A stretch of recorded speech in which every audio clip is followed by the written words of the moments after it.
dulu diam si Danto itu ribut kali.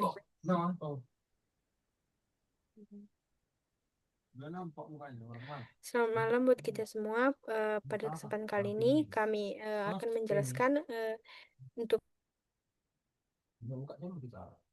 tugas sistem terdistribusi untuk week yang ketiga, di mana kami di sini minta untuk membuat strategi komunikasi pada sistem terdistribusi eh, dengan anggotanya.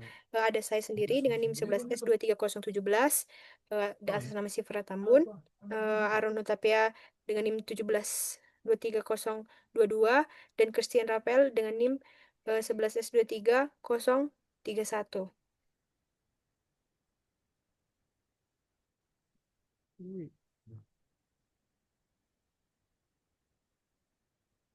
Yang pertama, ada tujuan dan ruang lingkup pembahasan. Yang pertama itu adalah membahas klasifikasi komunikasi, yaitu membedah jenis interaksi pada sistem terdistribusi berdasarkan ketahanan data dan waktu.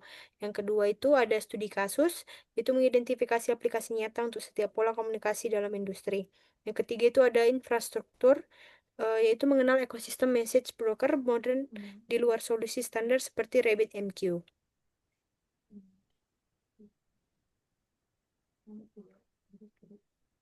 Selanjutnya ada dua dimensi utama, ketahanan pesan dan sinkronisasi waktu. Komunikasi dalam distributed system itu diklasifikasikan berdasarkan dua variabel kritis. Yang pertama itu ada eh, eh, ketahanan pesan atau storage, lalu ada persisten atau disimpan, lalu ada sinkronisasi atau timing.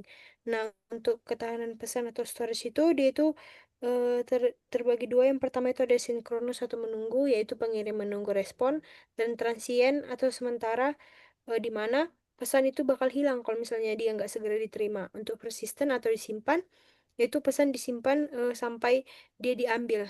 Lalu ada sinkronisasi atau timing. Di sini dia itu asinkronus bebas atau bebas, yaitu pengirim lanjut bekerja tanpa menunggu responnya.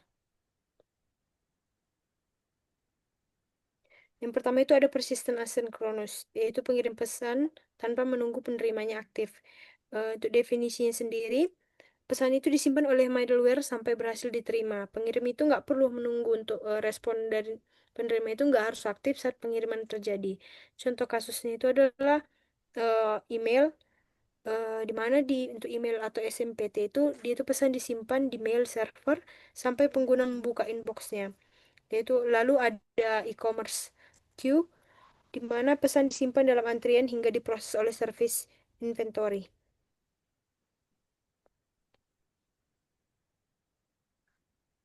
Yang kedua itu ada persistent synchronous, di mana jaminan penyimpan dengan konfirmasi langsung. Untuk persistent synchronous itu, pesan itu tetap disimpan oleh sistem untuk keamanan data, namun pengirim atau sendernya itu bakal menunggu sampai mendapat konfirmasinya. Untuk contoh kasusnya itu, yang pertama itu ada perbankan online, di mana data transaksi itu disimpan permanen, lalu nasabah menunggu konfirmasi berhasil. Lalu ada contoh kasus reservasi tiket, di mana sistem itu memblokir kursi, pengguna itu menunggu respon dari servernya. Selanjutnya di sini ada transient asinkronus di mana prioritas kecepatan di atas kelengkapan data, di mana ini eh, berarti pesannya tidak disimpan lama dan jika penerimanya tidak aktif, pesan dianggap hilang, di mana pengirim mengirim data terus-menerus tanpa menunggu. Contoh kasusnya itu yang pertama ada streaming media seperti video atau audio, di mana live di mana data drop tidak dikirim ulang. Selanjutnya ada contoh kasus IoT monitoring di mana sensor mengirim data via UDP real time tanpa peduli pencatatannya. Selanjutnya di sini ada persisten sinkronos. Selanjutnya di sini ada transient sinkronos di mana interaksi langsung antara dua layanan aktif, di mana ini definisinya itu pengirim dan penerima harus sama-sama aktif atau online, dan pengirim menunggu respon dan pesannya tidak di buffer. Contoh kasusnya itu HTTP request respon di mana klien mengirim request dan dia menunggu respon server. Contoh kasus lain ada tradisional RPC di mana remote procedure call memanggil fungsi dan menunggu hasilnya. Adapun peran message broker sebagai middleware, di mana message broker adalah tulang punggung komunikasi asinkron dan persisten dalam sistem modern. Di mana pada message broker itu ada routing dan antrian dan transformasi data serta penyimpanan pesan atau storage. Adapun di sini paket ekosistem message broker di mana terdapat alternatif lain selain RabbitMQ untuk kebutuhan spesifik. Di mana yang pertama ada Apache Kafka, di mana fokusnya itu pada pemrosesan data streaming berskala besar dengan sifat high throughput dan long base storage. Selanjutnya ada Apache ActiveMQ, di mana standar industri untuk sistem enterprise berbasis Java, di mana sifatnya itu mature, feature rich, dan JMS compliant.